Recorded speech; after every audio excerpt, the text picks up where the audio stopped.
जय जय श्री राधे, जय जय श्री राधे। राधारमन लाल की जय, श्री चार भुजानाथ की जय, श्री गिरधर गोपाल की जय। आप सबको प्रणाम। कल का दिवस मुझे मीरा के इस व्याख्यान माला के बीच में सबसे महत्वपूर्ण नजर आया। उन दोनों के बीच में एक ऐसा आदान प्रदान हुआ जो सांसारिक पति पत्नी के बीच में नहीं होता। पत्नी बैठी हैं, पति के प्रश्न हैं, और जिस प्रकार से सगुण निर्गुण से यात्रा प्रारंभ होती हुई, मीरा की मां को हमेशा चिंता रहती थी, झाली जी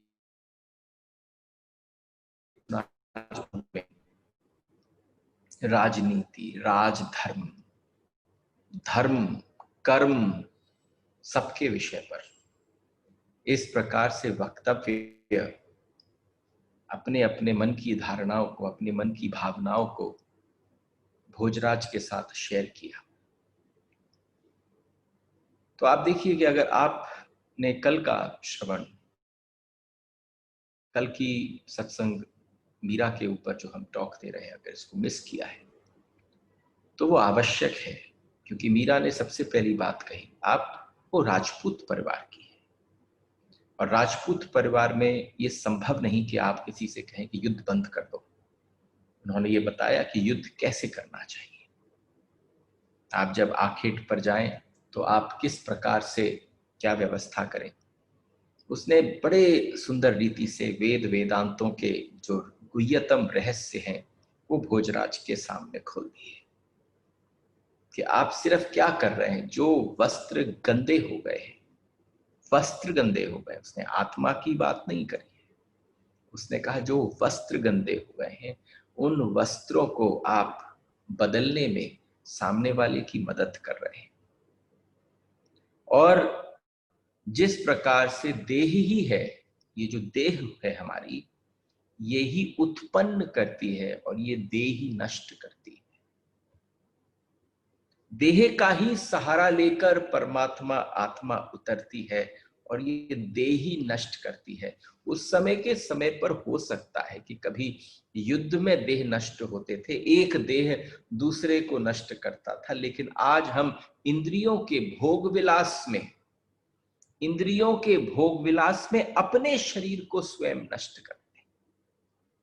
तो कितनी बड़ी बात है अगर आप उसको हल्का सा भी स्पर्श करें। देखो, जब शिव तत्व बोल रहे थे तो उस शिव तत्व के डिस्कशंस के दौरान बहुत इंपॉर्टेंट था कि उसकी व्यवस्था के हिसाब से चला जाए। मीरा के साथ वो व्यवस्था नहीं चल सकती। Meera is all about love, Meera is all about surrender, Meera is talking about things. वो अगर ज्ञान की भी चर्चा कर रही हैं तो वो ज्ञान की चर्चा भी विलक्षण और अद्भुत इसलिए हो जाती है क्योंकि उसमें प्रेम और समर्पण पूरी तरह से मिश्रित है। एकदम एकाएक बैठे हुए भोजराज और मीरा वार्तालाप कर रहे हैं, और एकदम आज भोजराज पूरी तरह से मीरा को समर्पित हो गए। रतन सिंह जी का प्रवेश हुआ। एकदम द्वार पर जो सखियां दासियां हैं उन्होंने उनके आगमन की सूचना दी। मीरा ने दासी से कहा, रतन सिंह भाई ने प्रवेश कर भाभी और भाई को करबद्ध सिर नमन किया, और नमन करते ही झुककर अभिवादन करते हुए मीरा एकदम खड़ी हो गई अपने देवर के आने के इस समय को देखते हुए। जैसे ही देवर ने प्रवेश किया, भाभी खड़ी हो गई, आओ आओ आओ, बहुत आनंद आप आए आज, आपने बड़ी कृपा करी हमें स्मरण करने की। कोई हमारे जैसे छोटे कमरे और घर नहीं जिसमें आप एक बेडरूम से दूसरे से तीसरे में आ जाओ। यहाँ एक किसी का महल है, दूसरा महल कहीं और है। चित्तौड़ का गढ़ अगर आप आज भी जाएं तो आप समझे एकड़ों में नहीं किलोमीटरों में फैला हुआ है।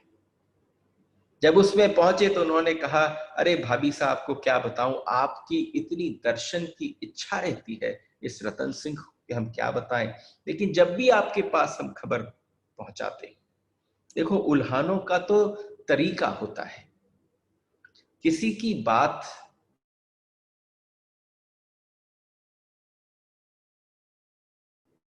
ये हम सबको प्राप्त है।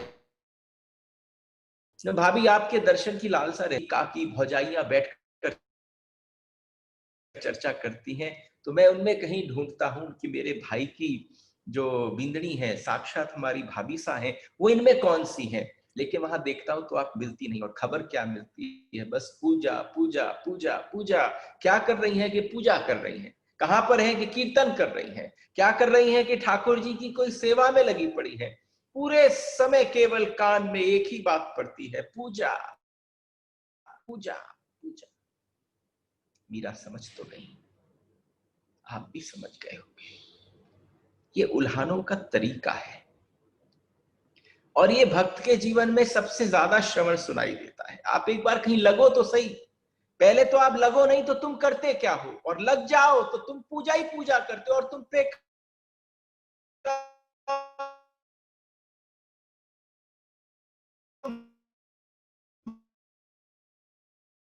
क्या है रिझाने में, ये यहाँ कूड़े करकट से रीझ जाते हैं। उसके लिए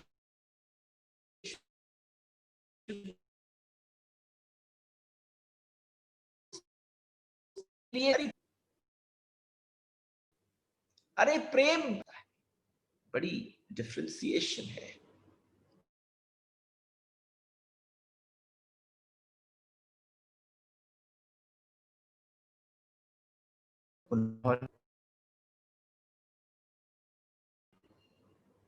Situation, everybody facing a problem with the sound?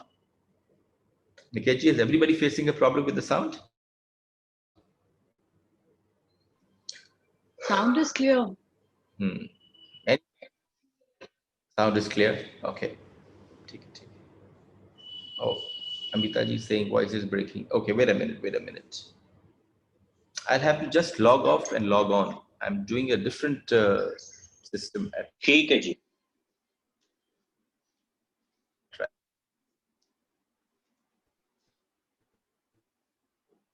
Ratan Singh आए, देवर हैं, महाराज कुंवर है भोजराज। एकदम भाभी खड़ी हो गई उस स्थान से, मीरा खड़ी हुई, और उन्होंने जब बैठने का आग्रह किया तो रतन सिंह जी, देवर हैं मीरा के, अपने बड़े भाई के सम्मुख नीचे ही गलीचे पर बैठ गए। और जब जब उन्होंने कोशिश करी तो बार बार भोजराज ने कहा, कहां बैठा है, उठ, कस के उठाया और अपने पास बैठा लिया। उन्होंने कहा, मेरी कैसे सामर्थ्य हो महाराज कुंवर के बैठने की, बताइए कैसे आगमन हुआ। एकदम अपनी दासियों को इशारा दिया, और जाओ कुछ जलपान आदि की व्यवस्था करो। उतनी देर में कहा, आखेट पर चलने के लिए आया हूं। पता है नहीं भाई, हमको जाना है आखेट पर। आखेट का मतलब है शिकार पर। और यहाँ पर जैसे हम लोगों को दिन रात किसी प्रकार की ट्रेनिंग करनी होती होगी, राजपूत परिवारों में आपका निशाना, आपका रण की तैयारी जो है वो आखेट से नापी जाती थी, कि कितनी बार एक राजकुंवर जो है वो आखेट पर निकलते हैं। और अरे थोड़ा थोड़ा मुंह तो झूठा कर लीजिए, अगर आपको थोड़े से उस कक्ष के भीतर ले जाऊं, और उस कक्ष के भीतर ले जाकर वो मीरा के आव भगत की थोड़ी सी झलक दिखाऊं, तो उनके पास क्या था भाई, हाथ धोने का जो पात्र है उसको हांडी पाड़ा कहते थे, और उस हांडी पाड़े को रखकर उसके पास हाथ में राम सागर, जिसको आप गंगा सागर कहते हैं, उसको राम सागर, जिसमें पानी डाला जाता है। तो हांडी पाले में हाथ जब ऊपर रखे कोई, तो डाले रतन सिंह जी के सामने खड़ी हो गई दासियां, और उसके बाद कंधे पर रखा हस्ताड़ा, हस्ताड़ा मतलब तौलिया, उसको रखा। और ये मीरा ने देखा कि बड़े सुनियोजित ढंग से हो रहा। आप देखो किस प्रकार से उस समय पर भी आपके सेवक सेविकाओं की एक जैसे शिक्षा दी जाती थी, कि कोई आवे तो कैसे उसका स्वागत करा जाए, कैसे उसका सत्कार किया जाए। हस्ताड़ा दिया तो मीरा ने हस्ताड़ा अपने देवर के हाथ से ले लिया। You know, to get into such details is, I don't think sometimes is required. लेकिन I don't know, when I like to get inside this Mira's home, मीरा's life, then I like to see these small things कि उन्होंने किस प्रकार से उसको स्वागत सत्कार किया होगा। आरोगोना मीरा ने आग्रह किया, थोड़ा बहुत खाया पिया कि नहीं नहीं आखेट के लिए विलंब हो रहा है। आखेट की बात चली ही थी, अभी हो ही रही थी। तो भोजराज ने मीरा से कहा कि देखो आखेट का निमंत्रण भी आ गया है। आज जिस बात को आपने कहा, आपने जिस बात को कहा, उस बात को आज ही परीक्षा में ले लेना चाहता हूं। बताइए आखेट पर कैसे जाऊं? आपने हमसे कहा कि भगवान के मजदूर हो जाऊं, भगवान को स्वामी मानूं, उनका सेवक बन जाऊं। आज आखेट पर अगर प्रभु की आज्ञा हो तो कैसे जाना चाहिए? आज मीरा ने अद्भुत तरीके से शिकार कैसे करना चाहिए, तो उसने कहा पशु वही मारे जाएं। मीरा का वक्तव्य है, मीरा कह रही है कि पशु वही मारे जाएं भोज से जो गांवों और जनपदों के लिए विपत्ति का स्वरूप हो गए, जिनके वहां खुले विचरण करने से हमारी जनता को, हमारी प्रजा को जान की और नुकसान हानि हो रही हो, उन्हीं पशुओं को मारा जाए। जो इतने वृद्ध हो गए हों, जिनमें जो भोजन जुटाने में असमर्थ हो, उनको लिया जाए। जो टोली से अलग हो जाने पर एकल हो गए हों, ऐसे पशुओं को न मारा जाए। जो किसी के लिए अभिशाप, जो ऐसे पशुओं को न मारा जाए जहां पर वो कोई गर्भवती कोई भी जानवर जो हो वो गर्भ से हो। क्या उचित है, क्या अनुचित है, ये बात सारी आपको समझाने की आवश्यकता नहीं है राज। आपको ये सारी बात कैसे समझाऊं? सिर्फ इतना सा कह सकती हूं, अपने अंतःकरण की सुनना। This is the essence of the discussion. आप भी भक्त हो, आप इतनी रुचि से मीरा को श्रवण कर रहे हो। What is the message for us? The message for all of us is कि हम ने अपने अंतःकरण की आवाज दबा दी है। हमारी अंतःकरण की आवाज ही नहीं उठती, बचपन में उठती थी। थोड़े थोड़े बड़े होने लगे, इस संसार के झंझटों में फंसे, और आप समझना आपको पता है गलत हो रहा है और आप करते चले जाते हो। वो अंतःकरण की ध्वनि, जो आवाज है, जो आपको भीतर से बोलती है ये करो ये न करो। अगर एक ही प्रसाद ले जाना है मीरा से, बहुत सारे लोग कहते हैं मैं भक्त नहीं हूं, तो मैं आपसे कहता हूं कोई बात नहीं, आप भक्त नहीं हो।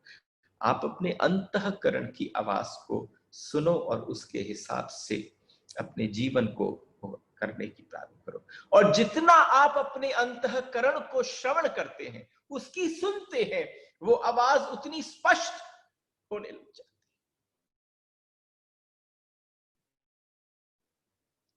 वो आपको आने वाली अवधि से सूचना दे देती है।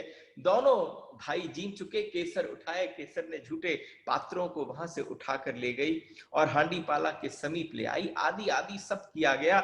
हस्ताड़ा लेकर मीरा स्वयं खड़ी हो गई और ले जाकर जैसे ही वहां से उठना प्रारंभ हुआ, तो भाई दोनों को देखते हुए मीरा के आगे रतन सिंह जी ने प्रणाम किया। अब तो आलोचना, टीका, टिप्पणी प्रारंभ हो गई। देखो, कहीं तो घर में कोई बात घटती हो, कहीं छुप छुपा कर, कहीं अभी नई बहू के सामने बात हो ना हो, लेकिन अंदर के कक्षों में होती होगी। ओहो,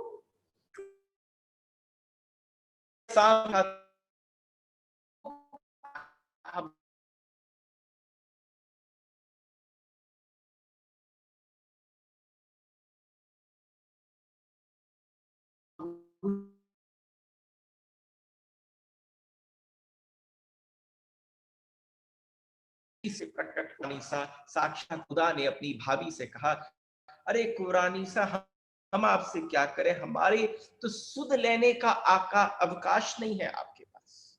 आप बताओ, आप हमारी कहां खबर लेती हो? जब से आप आई हो तब से कितनी बार मिले हैं हम आपको? जब पता चलो तो कहीं जहां पर का मीरा ने कहा, सब बात छोड़िए, पहले आप आसन ग्रहण करिए। खुदा बाईसा को आकर ढोक दी और ढोक देने के बाद मीरा ने विनम्रता पूर्वक उनसे कहा, उनके साथ ही स्वयं भी बैठते हुए, दासी बहुत दिनों से आपके दर्शन नहीं हुए, आज आनंद आ गया। अरे जाओ कुछ बहुत ही अच्छा मिष्ठान आदि बनाओ, आज तो हमारी उदर बाईसा आई है, जोशी जी के पास भी जाकर खबर पहुंचाओ, ड्योढ़ी पर भी मिठाई पहुंचाओ। यानी एक ननद के आगमन के समय पर उनके महल में पधराने से इस प्रकार से मिठाइयों का वितरण करवाया गया जैसे कोई बहुत बड़े भाग्य की बात हो। जिस समय आई तो उन्होंने कहा, आप बताइए आपको क्या पसंद है, सो आपके सामने रखूं। सच कहूं भाभी महाराज, भाभी महाराज खुदा बाईसा कहती हैं, हमें तो आप हर तरह से बहुत पसंद हो। क्या बताऊं, आपके रूप लावण्य पे हमारे भाई ऐसे लुंठित हुए कि आप हमें बहुत पसंद हो, किंतु क्या कहें, आप भी तो जैसे दूज का चंद्रमा हो गई, आपके भी दर्शन नहीं होते, दूज के चंद्रमा के भी दर्शन हो जाते हैं, लेकिन फिर भी आपके दर्शन नहीं होते। आज मीरा ने कहा, क्या बताऊं, बहुत प्रयत्न करती लेकिन बस इनकी सेवा करती रहती। देखिए एवरी डे, अब हम जिस स्थिति पर हमने आप सबसे कहा था कि जैसे मीरा की विवाह के पश्चात धारा प्रारंभ होती है, उसके बाद तो वास्तविक मीरा का वो भाव प्रकट होता है जो भगवान ने कितना संबल प्रदान कर दिया था। उसी समय मीरा ने कहा, समय समय पर चरण स्पर्श कर आती हूं सबके, जाती भी हूं पर अधिक समय ठहर नहीं पाती, इधर ठाकुर जी के समय का भोग हो जाता है, उनके लिए सारी तैयारी करनी पड़ती है। दिनों मेरे को लगता है दिन बहुत छोटे हो गए हैं, काश ये थोड़े बड़े होते तो सब लोगों के पास जाकर बैठती, लेकिन वहां पहुंचती हूं तो याद आती है कि गिरधर गोपाल अकेले। हमारे जीवन में हमने परमात्मा को एक मूर्ति की तरह से ट्रीट किया है, लेकिन हमारे राधा रमन जी में वो मूर्ति की तरह से ट्रीट नहीं होती। जिस सेवा प्रणाली को हमने देखा, उस सेवा प्रणाली में भगवान भगवान है ही नहीं। भगवान या तो बंधु है, या सखा है, या प्रिय है, या पिता तुल्य है। कोई स्त्री की तरफ से हो तो प्रियतम है कि वो पति है, लेकिन एक संबंध बनाना बहुत आवश्यकता है। अरे पिछले पहर में अखाड़े अथा शस्त्राभ्यास करने पधारते थे, तब शस्त्र पुराण सुनती थी जोशी जी से, लेकिन इस समय किसी प्रकार का मन नहीं करता। सारा ध्यान सारे शास्त्रों को छोड़कर केवल एक ही बात पे लग गई कि बस उनका दासी थोड़े मीठे पेय को, मीठे जल, मीठे पेय को और कुछ तले हुए मेवों को ले आई, और जैसे ही सामने रखा तो उधर बाईसा ने आज टीका टिप्पणियां प्रारंभ कर दी जैसे कि कोई भर के आया। जब वो भर के आई तो उन्होंने क्या कहा, भाभी एक आपसे बात कहनी है, क्या मेरा जो भाई है वो इस पीतल की मूर्ति से भी गया बीता है। जिस पल ये सुना मीरा ने उदा बाईसा के मुख से कि भाभी मारा आपसे एक बात कहनी है, क्या मेरा भाई इस पीतल की मूर्ति से भी गया गुजरा है? आपका इस पीतल की मूर्ति के साथ क्या मन लगता है? अरे जरा देखो काकी भौजाइयों में क्या क्या बातचीत होती है, लेकिन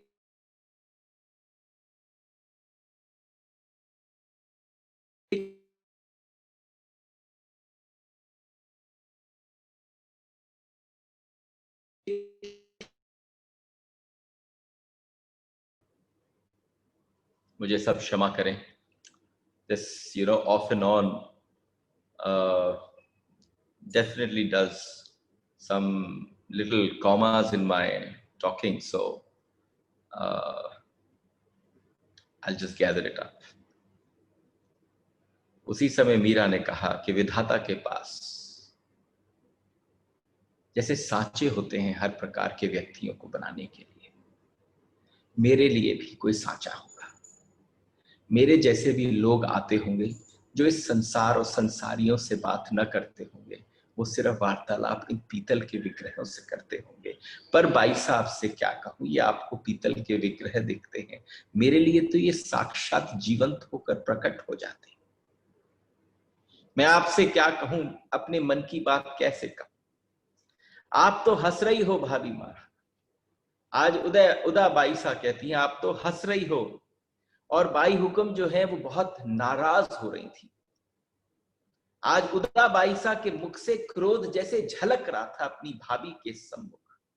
अरे घर आंगन में आपसे कहीं कह दिया जाए किसी गढ़ में कि कुछ गाओ, तो आपके मुख से एक शब्द नहीं निकलता। आपसे कह दो कि अरे एक बार जरा उठो, कितनी सारी बहुएं, कितनी सारी बिंदड़ी जो है वो अपने ससुराल पक्ष में सारी घर की स्त्रियों के बीच में तो कम से कम नृत्य भी कर बैठती हैं। लेकिन अगर आपसे कह दिया जाए तो आप तो उठती तक नहीं। घर आंगन राग भावेनी और पांचा में बैठ रहे गावे।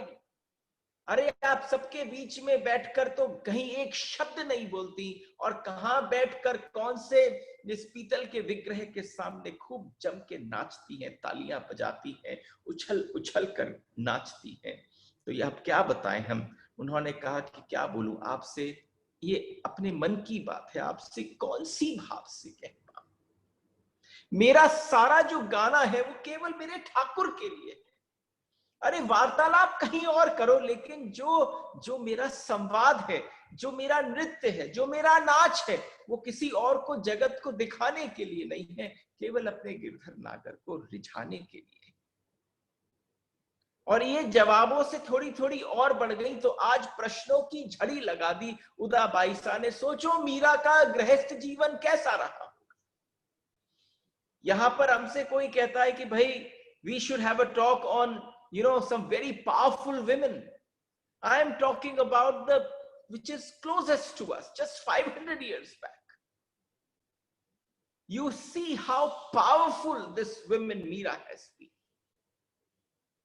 एक छोटे से मेड़ता के गढ़ में से निकलकर चित्तौड़ के राजवंश की महाराज कुंवर की पत्नी बन जाती, और वहां पहुंचकर जो धारणा थी, जिस धारणा से उन्होंने ब्याह के लिए हामी भरी थी, जिस प्रकार से वो आई, तो पहले दिवस से उन्होंने गिरधर गोपाल को अपने साथ रखा, कहीं कोई छिपाव नहीं था।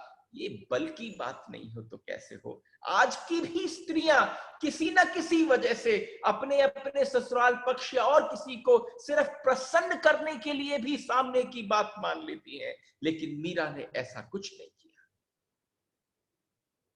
There are times when I have been asked that we should be doing a talk on women, but समझिए मीरा क्या प्रश्नों की झाड़ लगी, ऐसे प्रश्नों की झाड़ लगी कि उसने बोला, मैं आपसे पूछना चाहती हूं कि क्या हमारे भाई कुरूप हैं।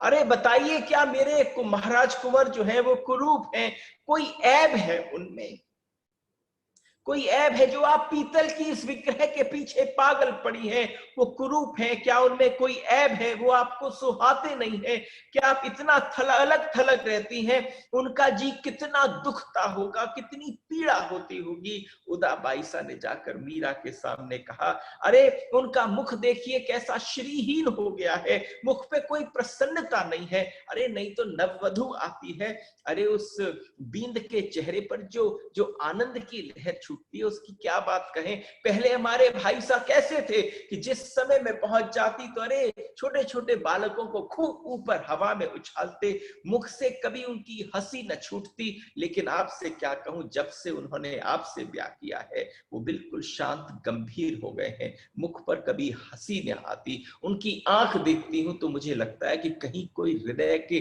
कोने से वो छुप छुप कर कहीं रोते होंगे। अरे भाभी आपसे क्या कहूं, आप इतनी प्यारी हो, इतनी सुंदर हो, लेकिन आप क्या केवल अपने अपने बींद के लिए, क्या उनको रिझाने के लिए कुछ नहीं कर सकते। उदा कहती चली जा रही थी, मैं उनसे पूछती हूं, विवाह होते ही सारी भूख भाग गई, प्यास भाग गई, उनकी सारी इच्छाएं भाग गई, उनके सजने का तौर तरीका, उठना बैठना सब कुछ भाग गया। उदा कहती चली जा रही। मैंने आपसे कहा टीका टिप्पणियां चालू हो गई, लोग अपने अपने बात लेकर आने लगे। जब उदा बाई साई तो उधर बाई सा कहती चली जा रही थी, ऐसा क्यों करती हो आप। अरे मारा भाभी आप ऐसा क्यों करती हो, कहिए तो पलेगा। अपने चरण को स्पर्श करने में गुरुजनों के बड़ों में कितना समय लगता है, आप क्यों नहीं पधारती। पगे लागवा में कितनी देर लगती है, अरे आइए थोड़ा करिए, सुबह सबके साथ बैठिए, सबको बड़ी प्रसन्नता होगी। महाराज कुंवर की कुंवरानी सा है, उनमें भी ऐसे संस्कार तो कम से कम होने चाहिए। मीरा शांत भाव से सब कुछ सुनती रही। बिल्कुल भी, मीरा ने गंभीर होकर कहा, किंतु मैं क्या करूं, किंतु ये बताओ उदाबाई साहब मैं क्या करूं, कभी कभी तो मुझे चेत ही नहीं रहता। आज बड़े लाड से बात कर रही, आने वाले समय में आप देखोगे मीरा ने कैसी कैसी अवस्थाएं प्रकट हुई और मीरा ने उनको कैसे सामना किया। लेकिन आज उदाबाई साहब के सामने हाथ जोड़कर खड़ी हो गई। क्या बताऊं, इन ठाकुर के सामने मुझे चेत नहीं रहता, मुझे पता ही नहीं चलता। आप ये जो कहती हो राग रंग करती है, खूब नाचती है, खूब गाती है, मैं कहीं जाती हूं आपसे कैसी बात कहूं। अरे मुझे स्मरण हो आया जिस समय पर आप सबों के सम्मुख आपसे कहूं कि एक बार की बात है कि अकबर के उसमें तानसेन गा रहे थे और तानसेन को गाते सुनकर अकबर के मुख से निकल पड़ा, रे तानसेन तुम इतना सुंदर गाते हो, सोचो जिसने तुम्हें सिखाया होगा वो कैसा गाता। तो तानसेन ने कहा, मेरे गुरुदेव की तो बात ही अलग है, मैं तो उनकी धूल भी नहीं हूं, चरणों की स्पर्श भी करने का मेरा इतना, जितना भी मुझे गाना आता है वो उनके चरणों की धूल तक को स्पर्श नहीं कर सकता। अकबर ने कह दिया, जाओ एक दिन उनको बुला लाओ, अपने गुरु को, उनसे भी एक दिन राजमहल में सुनते हैं। तो तानसेन ने कहा, यह संभव नहीं कि मैं अपने गुरुदेव को बुला के ले आऊं और वो एक राजा के लिए गाएं। तो उन्होंने कहा, ऐसा कैसा संभव है, हम उन्हें सब कुछ देने के लिए तैयार हैं, जागीर देंगे, सब कुछ देंगे, तुम एक बार अपने गुरुदेव को बुला लो। उन्होंने कहा, ये संभव नहीं महाराज, कि मेरे गुरुदेव जिसके लिए गाते हैं केवल उनके लिए गाते हैं। आज एक बात समझो, मीरा कह क्या रही, अगर ये आपके किसी के हृदय को स्पर्श कर जाए, उनका सारा गाना, उनका सारा नाचना किसके लिए है, कि गिरधर गोपाल के लिए। तानसेन ने क्या कहा, मेल बैठाओ, अगर मेल बैठाओगे तो तुम पाओगे कि तानसेन ने कहा कि मेरे गुरु संभव नहीं, कुछ भी उनको दे दें, वो यहाँ आ भी जाए, हम उठाकर ले भी आए, तो भी उनके मुंह से राग न निकलेगा, वो हम निकाल ना पाएंगे, वो अपना शरीर त्याग देंगे, लेकिन आपके लिए नहीं गाएंगे। हाँ, अगर आप सुनना चाहते हैं तो छिपकर उनकी कुटिया के नीचे बैठ जाइए, जब वो सुबह सुबह प्रातः भोर में निकलकर भगवान का आलाप ले, तब आप उनको श्रवण कर पाए तो बात अलग।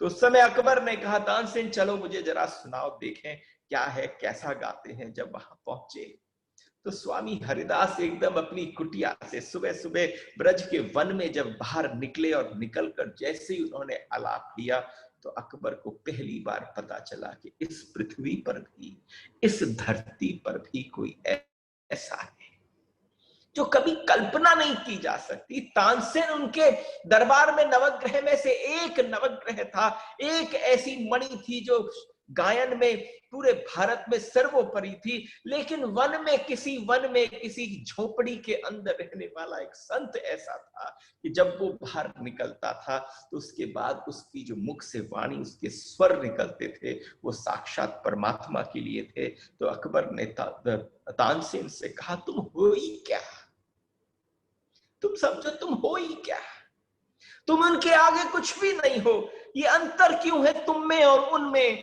तो तानसेन ने कहा, मैं गाता हूं कि सम्राट कहे वाह वाह, और हरिदास गाते हैं इसलिए कि गोविंद कहे, बांके बिहारी कहे कि वाह वाह।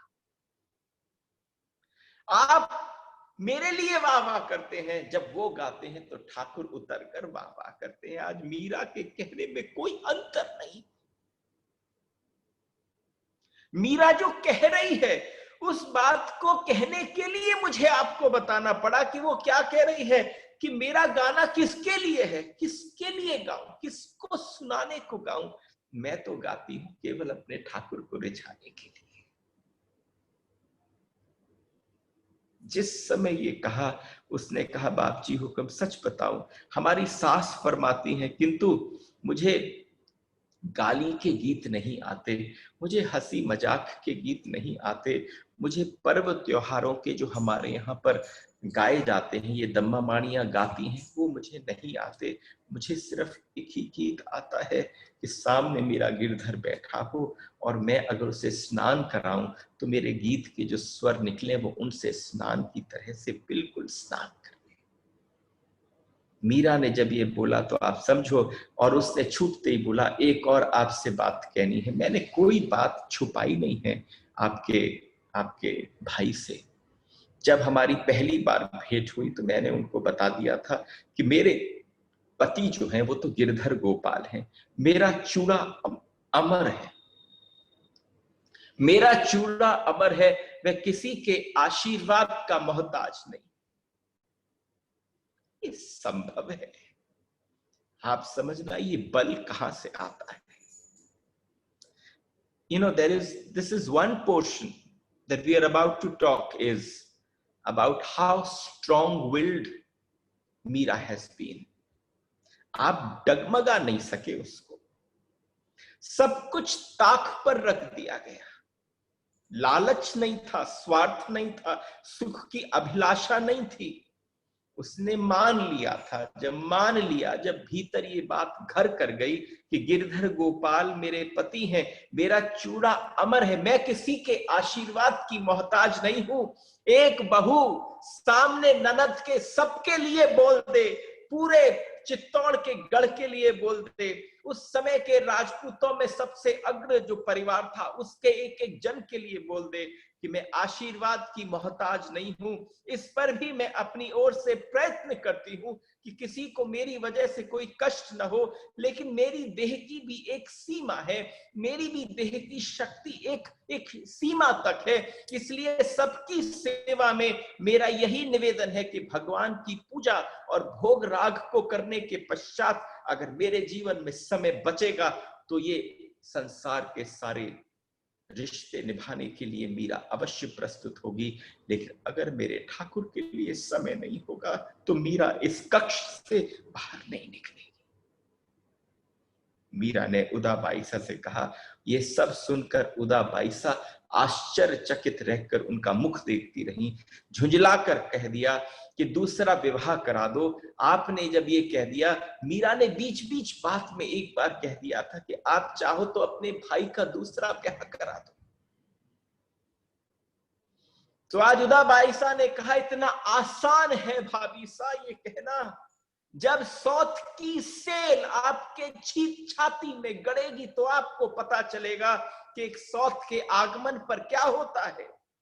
सौत की सेल, सेल मतलब भाला, जब वो भाला आपकी छाती में गड़ेगा तो आप जानती भी हैं सौत क्या होती है। जब आप कहती हैं आपके पति ठाकुर जी हैं तो बाबजी हुक्म आपके क्या लगते हैं, क्या भावर जी, क्यों आपने उनके साथ भावर ली, क्यों उनके साथ आप आई, ब्याह करके ठाकुर जी साथ ही क्यों न चली गई कहीं आप, और आप चित्तौड़ क्यों चली आई, क्या उस पीतल की मूर्ति भी मेरे उससे गए बीते हैं मेरे भाई। ये सारी बातों को क्रोध में एक ऐसी अवस्था में उदा बाईसा बोलती चली गई। क्या कमी है उनमें, कितने कितने कितने बड़े बड़े राजवंशों के उनके लिए प्रस्ताव आ रहे थे। पता नहीं दादी राज पिताजी को जाने क्या सूझी कि भुवासा की बातों में आकर उन्होंने घोड़ों की रातिब खाने वालों के यहाँ की बेटी जो है वो अपने चित्तौड़ में ले आए। उदा बाईसा मीरा के बीच में चर्चा हो रही। मीरा ने एक बार भी क्रोध का सहारा नहीं लिया। मीरा ने सिर्फ जो बात कही मन से कही, समय मिल गया तो पहुंच जाऊंगी, और अगर समय ना मिला तो सबसे मेरी तरफ से क्षमा मांगे ना। आहा कैसे बताऊं, मीरा के मन में आह निकल पड़ी। ये सारे प्रश्नों की झड़ी सुनकर मीरा कान बंद करके उदा बाईसा के सामने बैठती हैं और उनसे कहती हैं कैसे आपको बताऊं, जो अपने भाई के रूप की प्रशंसा कर रही है, जो श्याम सुंदर के रूप सागर की एक बूंद से ये सारा संसार सुंदरता पाता, ये पूरा संसार उनके रूप की एक बूंद से मधुरता पाता है। अरे भगवान मीठे नहीं है, भगवान तो साक्षात मधुरता का सागर है, जिससे मिठास को मिठास मिलती है, जिससे सुंदरता को जो सौंदर्य है साक्षात, जिससे जगत की छोटी मोटी चीजों को सुंदरता प्रदान होती है। उस सागर को देखे बिना, उसकी कल्पना के बिना भी तुम्हें क्या पता कि कौन से रूप पर मैं लंठित हूं। तुम्हें तुम्हारा भाई सुंदर लगता है, लेकिन मुझे मेरा श्याम सुंदर सुंदर लगता है। और एक बार उसकी रूप ज्योति को अगर तुम पान कर लो तो तुम्हें पता चलेगा इस संसार में कुछ देखने जैसा नहीं है। कैसे मीरा अपने मन से बोले कि मैं उसको देख चुकी हूं, और उसको देखने के पश्चात ही तो मैं सब कुछ भूल गई हूं। मीरा ये बात अपनी अपनी उदासा बाईसा से जब बोलती हैं तो मीरा को अचेतन हो जाता है, एकदम उस रूप की चर्चा करते करते, जैसे वो रूप कहीं से प्रकट हो जाए। उसी समय जाकर भाभी का सिर उसने गोद में ले लिया। जब वो अचेत होने लगी, एकदम घबरा गई। उसने कहा, भाभी मारा, क्या हुआ क्या हुआ? सारी दासियां, चंपा, चमेली, केसर, मिथिला, मंगला सब दौड़ती हुई आ गई। सब ने ऊपर से पंखा झलने लग दिया और एक मंगला ने बैठकर एक कीर्तन गाना चालू कर दिया। उसने कहा, मोहन मुकुंद मुरारी कृष्ण वासुदेव हरे, मोहन मुकुंद मुरारी कृष्ण वासुदेव हरे। ये कान में डालने उधर बाईसा कुछ क्षण तक देखती रही, उन्हें समझ में ना आया। फिर अपनी दासियों के साथ चली गई। मीरा अचेत हो गई, अपने गिरधारी के जाकर समीप गाने लगी। और जब वो गाने लगी तो उस समय पर अवस्था ऐसी हुई, खींचकर अपने पगों को ढरते हुए उठा के उदा अपनी सखियां, अपनी दासियों के साथ वहां से चली गई। तीज आई, और जब तीज का पर्व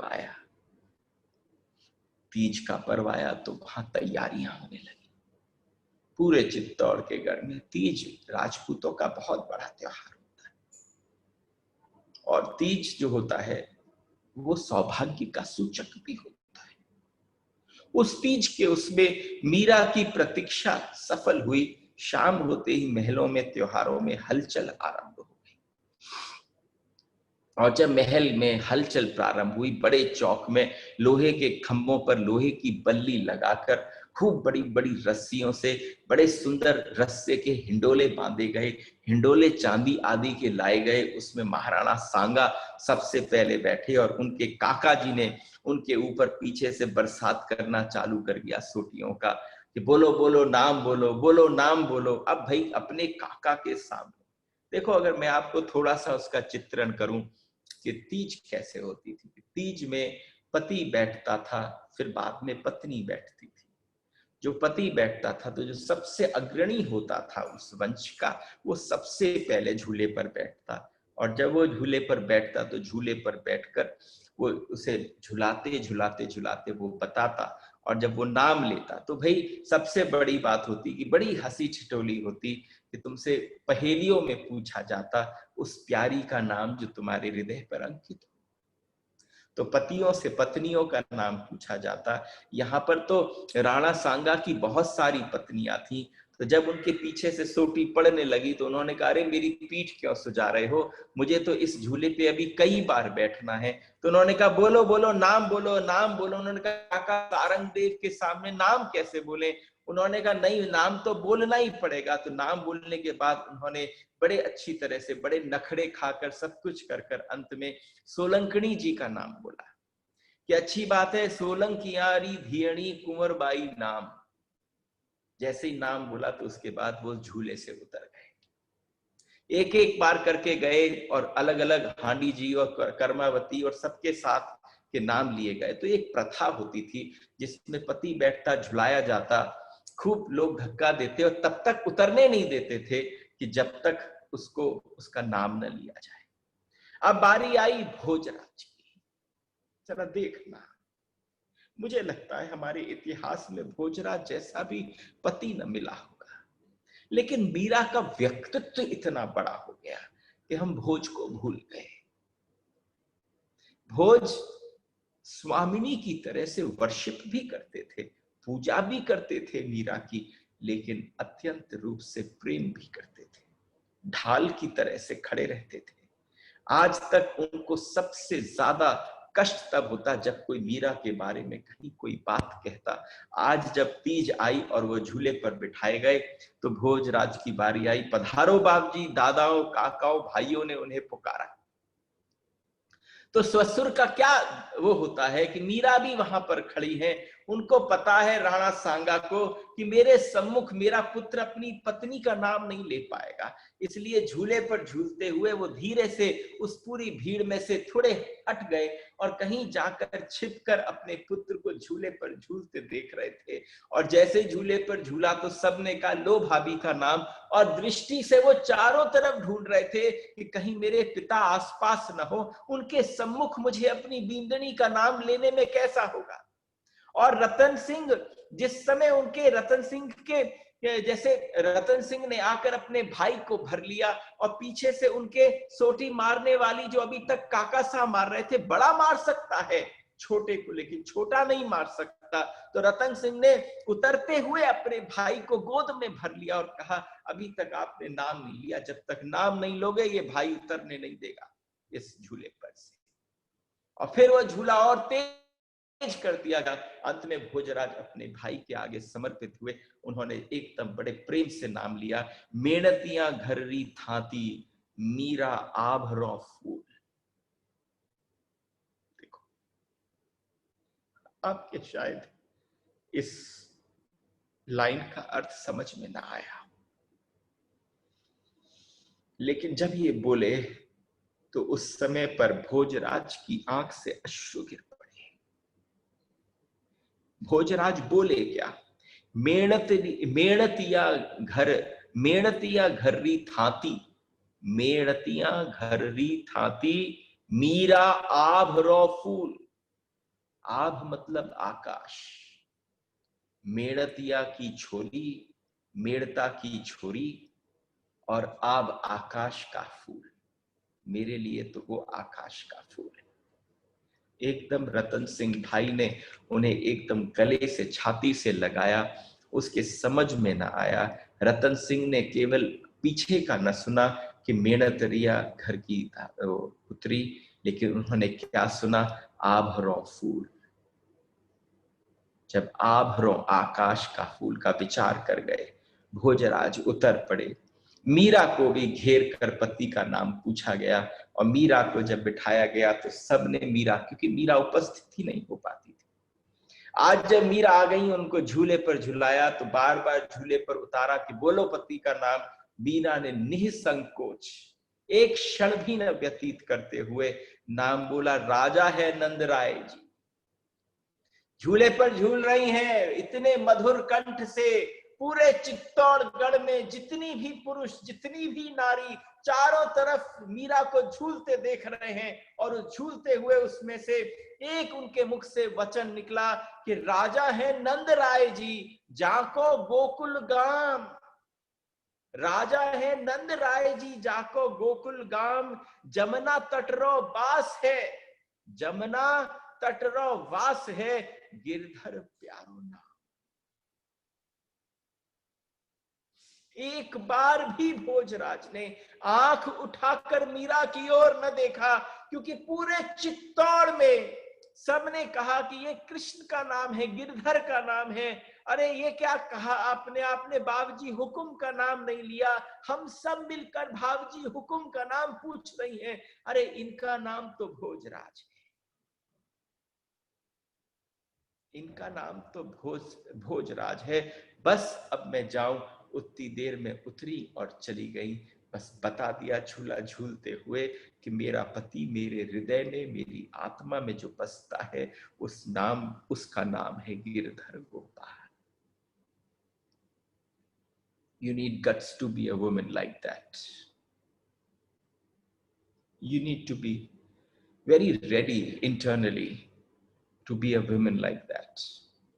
हिंडोरा पर चलता रहा, सबका क्रम होता रहा। वे आकर अपने प्राणाधार के सम्मुख बैठ गई। जैसे ही तानपुरे पर उन्होंने छेड़ा और उसके बाद उस पपीहा और सबकी खूब सुंदर सुंदर आवाजें आ रही थीं, पपीहा काहे मचावत शोर। तो आज जो आसपास की अवस्था होती थी, इतने सहज कीर्तन और भजन निकलने लगे कि सामने कोयल बोलती तो कोयल को ले लेती, कोई पपीहा बोलता तो उसको ले लेता कि अरे तू अपनी क्यों शोर मचा रहा है, अरे मेरे श्याम सुंदर इस समय प्रसाद आरोग रहे हैं, उनको आरोगने दे। भजन पूरा करके मीरा ने आंखें उघाड़ी, वह हर्ष से बावरी मुस्कुरा रहे थे।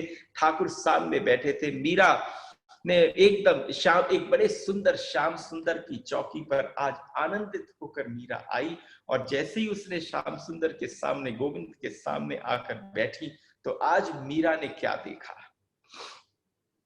देखिए, हो सकता है मैं 5-7 मिनट ज्यादा लूं, इसलिए क्योंकि आज का विषय कुछ ऐसा है जो हो सकता है मैं इसको अधूरा नहीं छोड़ना चाहूंगा, पर कहना भी चाहूंगा, नहीं तो मैं हमेशा 5-10 मिनट कभी कभी पहले खत्म कर देता हूं।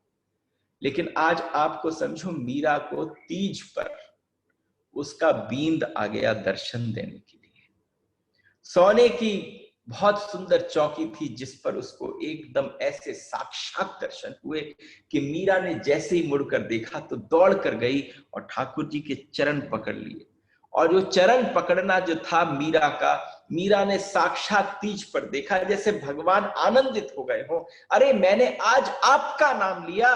मीरा जिस समय झूले पर झूल रही थी, अगर आप दर्शन कर पाओ, झूले पर झूलती हुई मीरा के मन में उठा कि आप मेरा नाम आप कब लोगे। तो आज जैसे ही ये मन के अंदर धरकर अपने ठाकुर के सम्मुख अपने कक्ष में पहुंची, तो सामने उन्होंने क्या देखा कि एकदम ठाकुर विराजमान थे। और वो सामने ठाकुर जो विराजमान थे, उनकी अवस्था कैसी थी, उस अवस्था को देखते हुए वो सीधी घुटनों के बल जाकर बैठ गई। और जैसे कोई बैठता है तो घुटने ऊपर होते हैं, पिंडलियां नीचे होती हैं, चरण धरती पर रखे हुए होते हैं। उसने दोनों हाथों से पिंडलियों को पकड़ लिया और पिंडलियों को पकड़कर अपना माथा जो है वो भगवान के साक्षात उस पर घुटने पर रख दिया। उस समय मंगला, केसर, मिथिला आदि जितनी भी सखियां थीं दौड़ती हुई आई।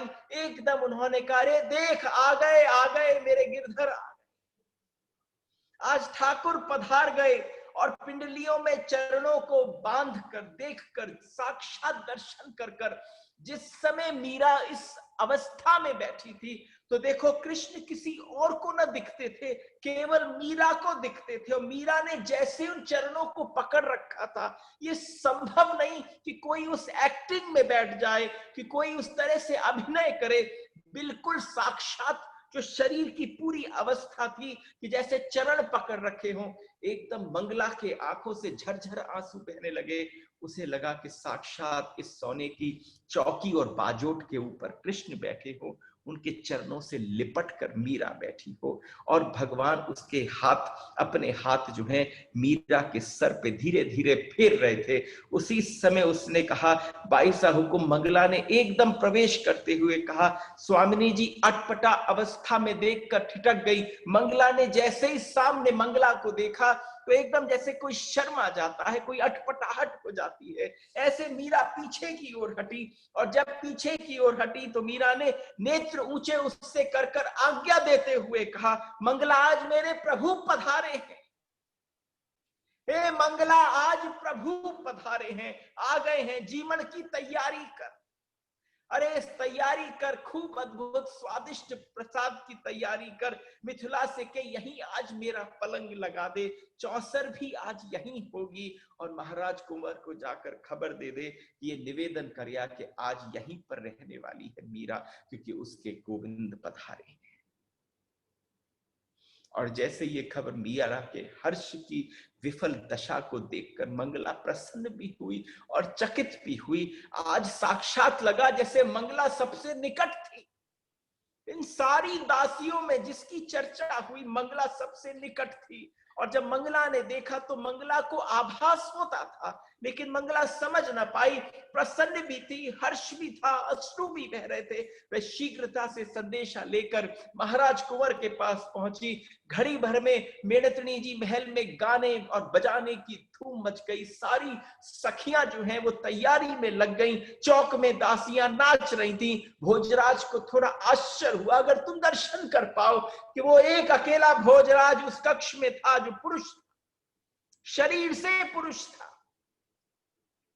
उस समय उस कक्ष में से लेकर वो बाहर की तरफ दौड़े। तो आइए बाईसा मंदिर में, आज बाईसा जो है मंदिर में ही पौड़ेंगी, वहीं सोएंगी। उन्होंने अपने पलंग को वहीं लगवाया है, इसलिए क्योंकि प्रभु पधारे हैं। मंगला ने जाके कहा कि प्रभु पधारे। भोजराज के मन में बेचैनी बढ़ गई, विचलितता बढ़ गई कि प्रभु पधारे हैं कहकर मंगला चुप हो रही थी।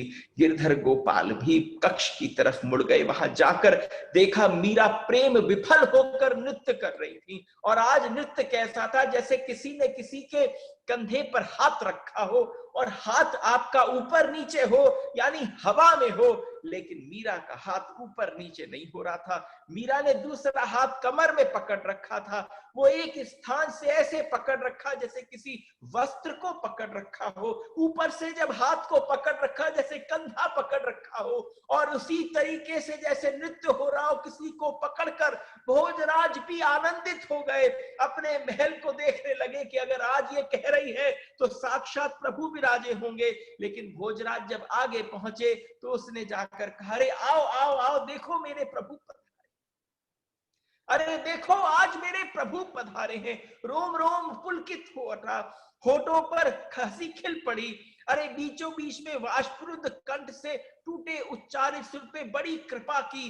क्या वार्तालाप कर रही है मीरा, अपने गोविंद से बड़ी कृपा करी। जुग जुग बीत गए, आपसे ऐसे मिलन की इच्छा कब से प्रकट हो रही थी। आंखें मेरी पथरा गईं, अब न जाने अब ये अवसर कब प्राप्त हो, अब न जाना। दोनों हाथ पकड़कर जैसे किसी को कस के पकड़ रखा हो मीरा ने। आज मीरा की पतली पतली उंगलियां दिख रही हैं जैसे किसी को कस के जकड़ रखा हो मीरा ने। वहां जब पहुंची, भोजराज आश्चर्य से देख रहे थे। कुछ ऊ करके मुस्कुराहट और हंसी की उन्माद अवस्था में ऐसी आवाजें उठ रही थी, ये क्या हो रहा है, ये क्या हो रहा है, कौन है यहाँ, मुझे कोई दिखाई क्यों नहीं देता। भोजराज कहते हैं, अपनी आंखों को मलते बार बार देखते कि मीरा के साथ कोई है, पर मुझे क्यों नहीं दिखता, उन पर भी। और मीरा, महाराज कुंवर पधारिए, महाराज कुंवर पधारिए, आइए देखिए मेरे स्वामी पधारे हैं, मेरा बींद पधारा है, मेरा गिरधर गोपाल पधारा है। इनसे मिलिए, ये द्वारकाधीश है, ये द्वारकाधीश है, मिलिए, ये बैठे। जैसे एकदम पकड़कर किसी को करते हैं तो जिस प्रकार से हाथ में हलन चलन होता है, जैसे उसके लिए द्वारकानाथ बिल्कुल प्रत्यक्ष हो और भोजराज को दिखते न हो। और फिर भोजराज परिचय देते हुए कहा, ये चित्तौड़ के महाराज कुंवर है, मेरे सखा, गोविंद से परिचय कराए। आज पहली बार मीरा ने जैसे ही परिचय कराया भोजराज का, तो भोजराज के लिए कहा, ये मेरे सखा हैं, अपने द्वारकानाथ रूपी पति से परिचय कराया। आज भोजराज के लिए बहुत दिल की तमन्ना जैसे पूरी हो गई। उसी समय उनके मन के अंदर एक ऐसा भाव आया कि मीरा ने कम से कम इतना तो कहा कि मेरे सखा। पति के सम्मुख सखा से भेंट कराई और भोजराज से पूछ बैठी, कैसे लगे मेरे धनी, मेरे धनी कैसे लगे। भोजराज ने कहा, मुझे कुछ दिखाई नहीं देता। हाथ जोड़कर खड़े हो गए और उन्होंने कहा, साक्षात दिखता है कि होंगे यहाँ पर विराजमान, पर मेरी आंखों से दिखते नहीं, क्या आप सच फरमा रही हैं। भोजराज ने उनसे पूछा। मीरा खिलखिलाकर हंस पड़ी, और जब खिलखिलाकर हंस पड़ी तो सुन रहे हैं प्रीतम महाराज कुमार क्या फरमा रहे हैं। फिर भोजराज से कहा, पधारे, और ये कह रहे हैं, अभी आपको दर्शन देने में थोड़ा विलंब है, थोड़ा समय। उस अवस्था के साथ आज उस कक्ष से मीरा अपने गोविंद के सम्मुख उनको जीवन और आज सबकी व्यवस्था करने लगी। और वहां से आज मीरा अपने गिरधर गोपाल को झूले पर ले गई और झूले पर ले जाकर आज उनके वेश का वर्णन किया कि बिल्कुल जैसे कोई राजपूतों के राजा का वेश हो, उस प्रकार से आए हैं। केसरिया साफा, केसरिया अंगरखा, लाल किनारी की केसरिया धोती, वैसा दुपट्टा, वैसा शिरोभूषण लगा, मोरपंख, कानों में हीरे के कुंडल, गले में कंठे का जड़ा, पदम राग, कौस्तुभ, मुक्तमाल, वैजंती, कटिका, रत्नजित, कमरबंद पर सब कुछ वही धारण कर रखा है जैसे राजपूतों में धारण होता है। और आज तीज पर क्योंकि मीरा ने पुकारा था झूले पर झूलते हुए कि आज मैंने जगत के सामने कह दिया कि ये कौन है, कि गिरधर है उनका नाम। अरे गिरधर जब झूलेंगे झूले पर तो कब कहेंगे, झूले पर झूलते हुए गिरधर गोपाल ने कह दिया मीरा उसका नाम, मीरा उसका नाम। वो सुनकर मीरा बावरी हो गई, अचेत अवस्था में पड़ गई। अब उसकी उस चेतन का इंतजार करते हैं हम सब। कल भेंट करेंगे आपसे। प्रणाम। जय।